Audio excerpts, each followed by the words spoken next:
Alright, hi everyone. Welcome to a Draftaholics Anonymous pre-release draft. We're here with Isaac. Hey. And, of course, Richard on the other side. And we are going to go through his picks of our first draft of Aether Revolt. So, how did your draft go? I think it went fairly well. There was a little bit of awkwardness, which I guess you'll see at the start. I think I kind of got a little bit married to black at the beginning of the draft. Yes. But then I kind of got rewarded in pack 2 because there was no black coming in pack 1, but then there was heaps of black in pack 2. Yep. And then just picked up white in pack 3, and it worked out well. Alright. So, in your first pick here, what are you looking at? What cards is it making it on your radar here? So I'm looking at that Prey Upon. Mm-hmm. There's a lot of cards here that I'm literally reading because I haven't actually seen all of these cards. Fair enough. This card I thought was really good, the Prey Upon, and I believe there's one other one that I end up actually taking. So it's between Prey Upon, the 3-drop, and this, what's it called? Vengeful Rebel. Yeah. So Revolt -3/-3, like a skin render type deal. Conditional skin render. Yeah. It's probably one of the better Revolt triggers to get. Yeah, definitely. And I haven't played with it yet. So yeah, that's what I end up actually going with. And I think it worked out pretty well for me. The card was really good. Alright, pick 2, sorry, not pack 2. We got anything amazing here? Yeah, so we're going to find out. There's basically some options to keep myself open, or to take another black card, which is, I think this card is really powerful. 5-cost instant. Target player sacrifices a non-artifact and a non-artifact creature and an artifact creature. Perilous predicament. Yeah, so I think it's between this and Renegade Map. I rate Map real high. Like it turns on Revolt, it searches for lands. Turns so on splashes. Yeah, splashes, fixes in mana. It's just great. But I'm taking the black card because I'm taking a black card first. Yeah. I see this card. This card's so good. It's great. But you're neither of those colours yet. Yeah, I'm neither of those colours, but I'm seriously considering taking that. And then you've got this, which is, that's value too, the Treasure Keeper. Yeah. So I don't take that Treasure Keeper, though. Instead, I take... let's see. Next card, probably the next card. This Treasure Keeper. On the edge of our seats. Even more value. Yeah, you gotta take the flaws. Shinies. Yeah, that card's just great. Like, Cascade. Yeah. Puts it straight into play as well, like you get to play it. Not good if you're playing counters, was it? But, oh well. You should have to reveal cards until it's a foil with that particular one. For the flavour. Yeah. Foil one with Commander Marcus throw. So I think at some point, so I've taken 2 black cards and a colours card at this point. I put a colours card and a blue card to the top, like the removal spell that has to be played on a tapped creature, effectively. What do you think of that card? I think it's definitely playable. I don't think it's a high pick because it's kind of like very, very dependent. Like you got to get hit by something first before you actually get to play it. Yeah.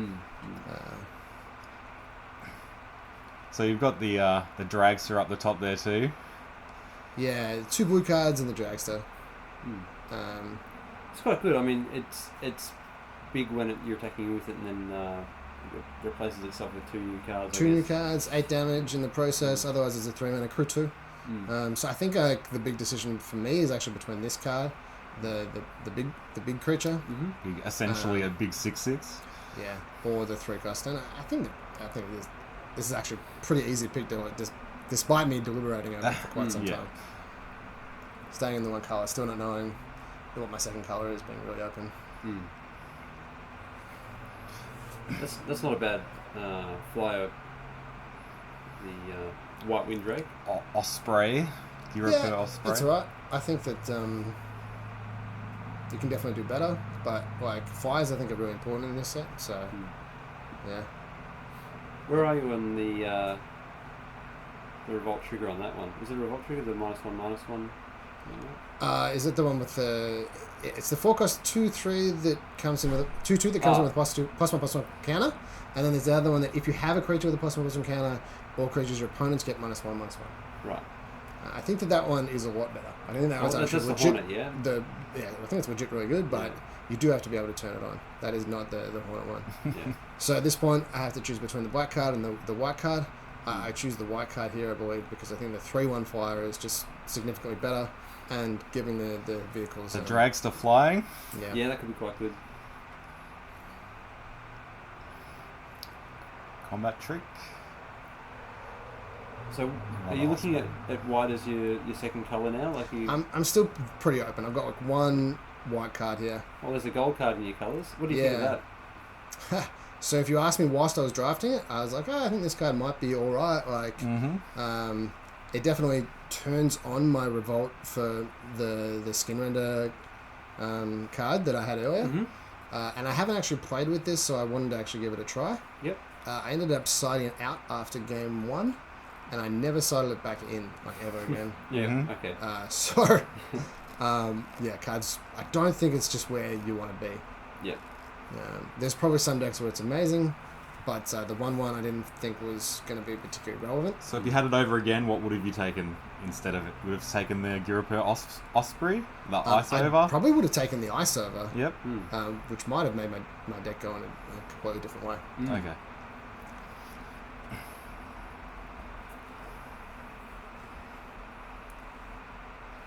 Alright, an Osprey in the next pack.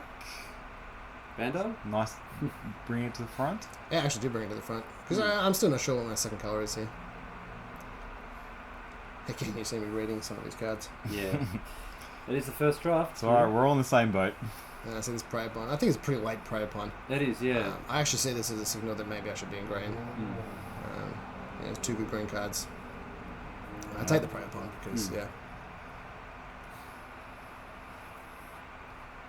So I got a Prey Upon, I got some black cards and some white cards. The equipment I've seen actually been played fairly well. The 1-cost one, I thought it was terrible, but yeah. As in the 7-Eleven, the yeah. barge. Like I actually still think it's pretty bad, but there's definitely some decks that like it. So I'm choosing between that and the 2-drop.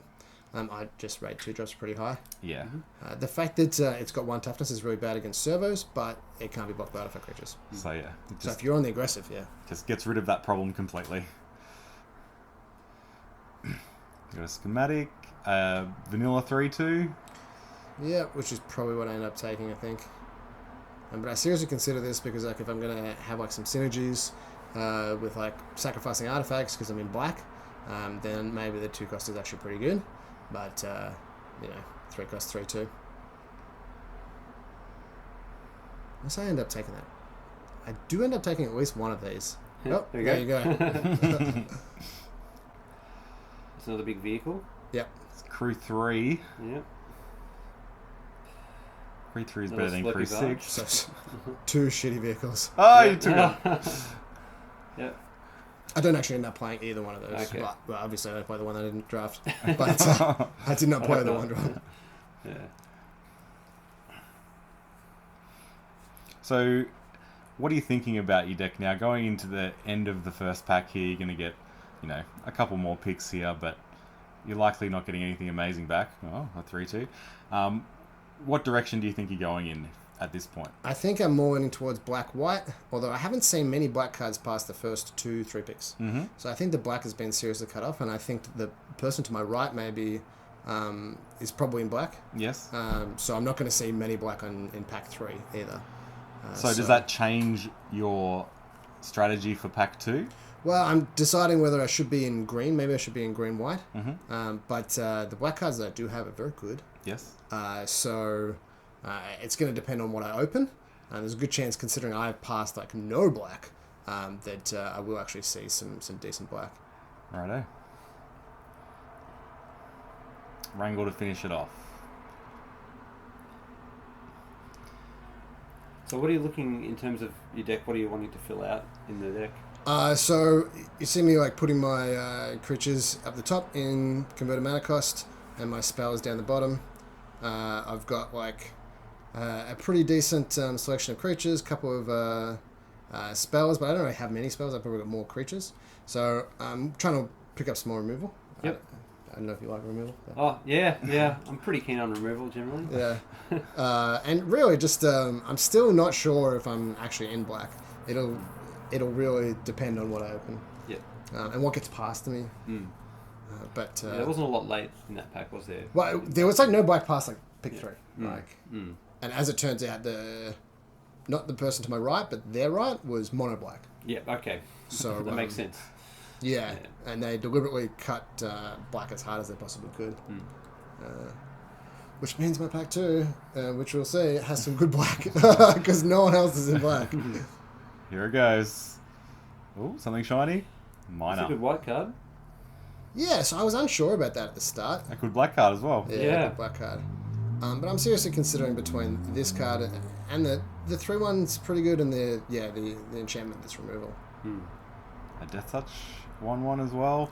I mean, you're not taking over the other cards, but it's good to note. Yeah, because I'm trying to work out like how many of these cards are good, and so what if I can expect one of these cards to wheel. Yeah.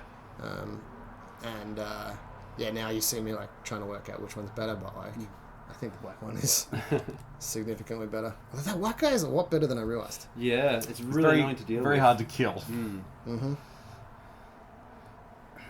There's another there one. He is. Except that one's not shiny, so... Yeah, it's probably less good. He didn't mine enough geodes. Decommission's not too bad, is it? So. Yeah, it's the kind of card, and I actually note that it's in this pack, and it's the kind of card that like I probably want one in my main deck and access to maybe a second one.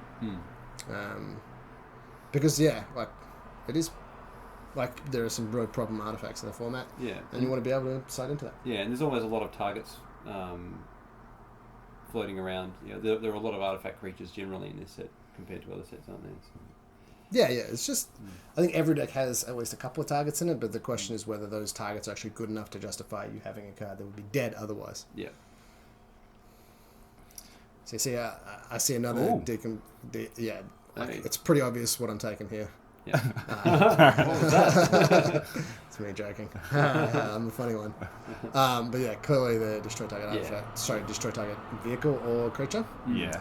But I know that there's a decomposition in there as well. Yeah, that also hits enchantments, doesn't it? Yeah. And there are a lot of enchantment-based removal spells in this format too. So. Yeah. So you can always like hit one of the things that's like pacifying your creature. And it being instant speed as well can lead to some interesting things. Yeah, and the gain 3 life can definitely be relevant. Especially when you're racing someone. Yep. Race, kill your guy that just attacked, and yeah. Cards not for you. An implement. I see some black mana symbols. Another look at the turret. Another decommission. Yeah.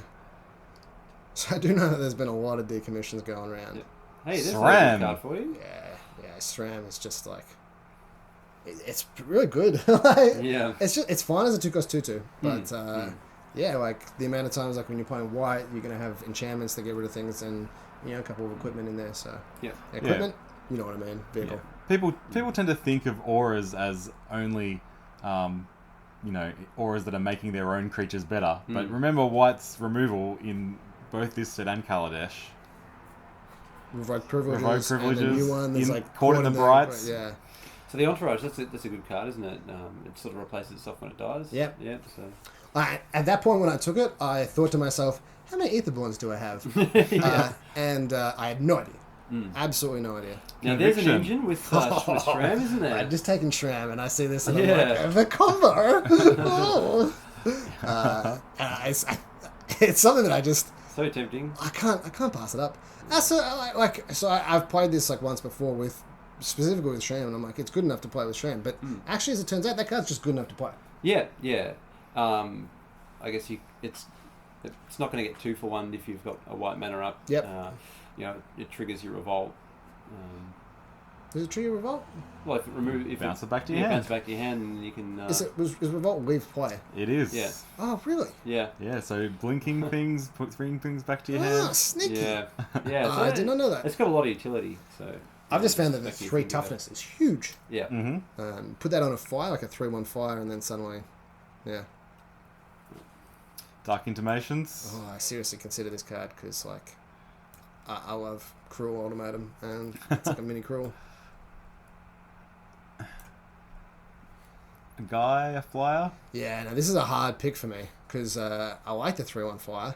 I know that I've passed some decommissions, and maybe there's some coming back, maybe there's not. I really want at least one decommission, and I know that I've drafted a fair few 4-drops, and 4-drops can easily get clogged up in the previous set. So I'm thinking maybe this is the same case in this set. So I take the decommission, which I'm happy with.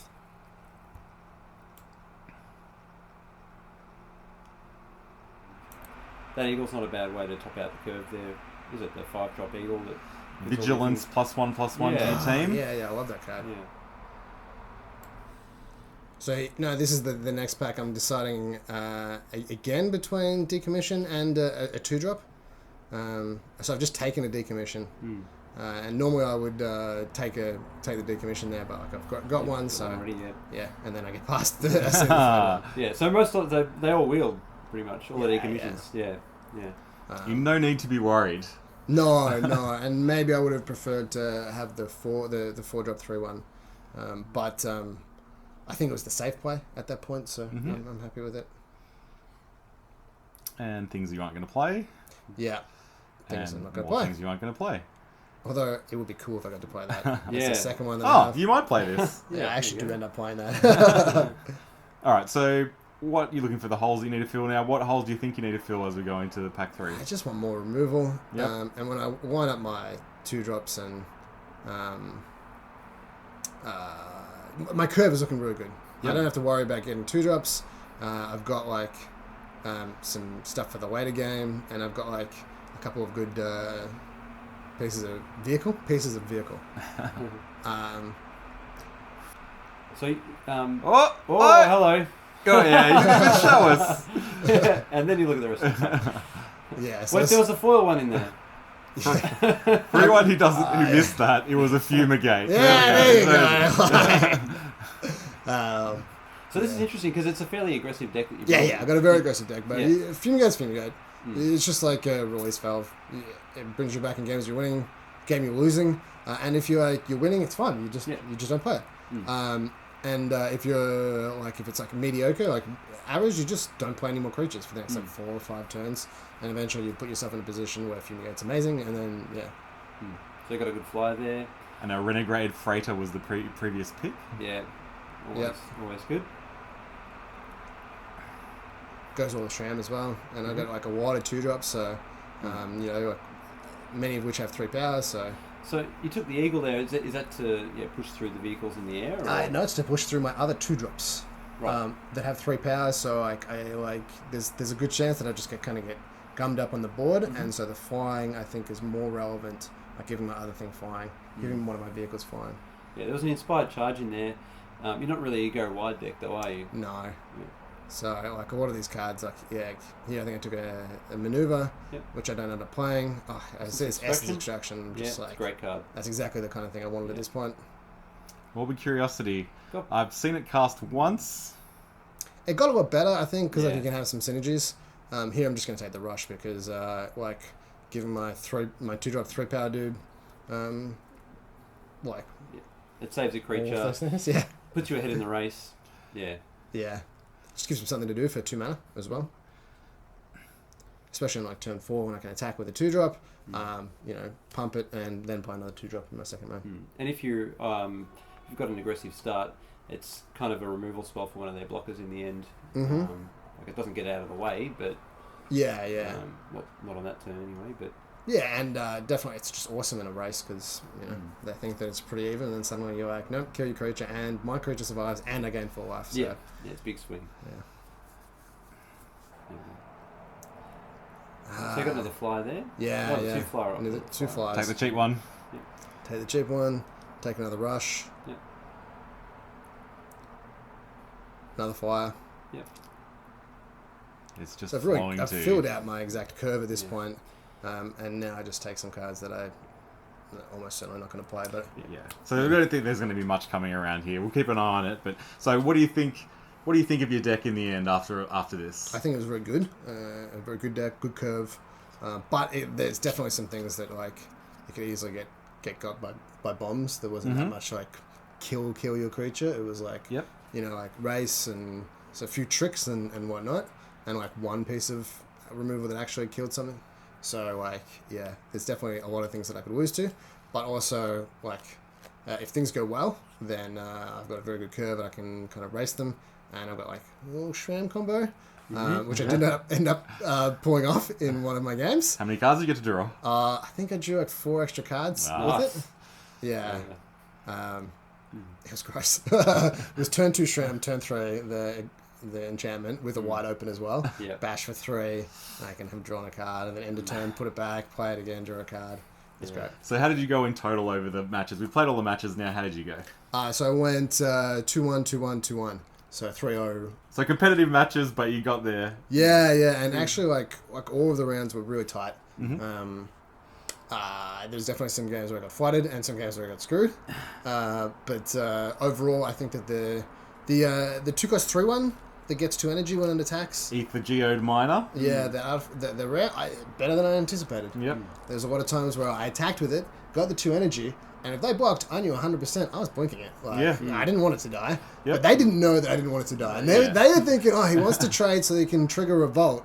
I don't want to let him trigger Revolt, so I'm just going to take 3. So they take 3, and then the next turn I attack. And, maybe they blocked there, and then I trigger it. And then I got to block and then flicker it in because I had excess energy. And it was just tricky. Yeah. Yeah, really good card. Lots of play to it. In the finals, I actually ended up siding them out because they had like just way too many servos. Like my opponent, too many 1-powers. Yeah, too many 1-1s, incidental 1-1s as well. Yeah, not getting your value. So I ended up siding the 2 of them out for a 2-drop 2-2. Yep. That has Revolt get a 1-1 and a 3-drop 3-2. All right. But yeah, I think the deck was good. Fumigate definitely won me a game. I started with 1 decommission in the main, and then in one match I sided in the second one. The other match I sided out the decommissions, and in the last match I sided them both in again. Excellent. Well, thank you, Isaac. Thanks for going through your draft picks with us. I hope you had fun. No worries. And I hope you come back and do another draft with us another time. Yeah, cool. I look forward to seeing in the comments which ones I did which were horrible and that you disagree with completely. If you want to see more of our content, it's draftaholics.com, and if you want to get in contact with us, it's at draftaholicsmtg on Twitter, and we'll see you next time. Cheers.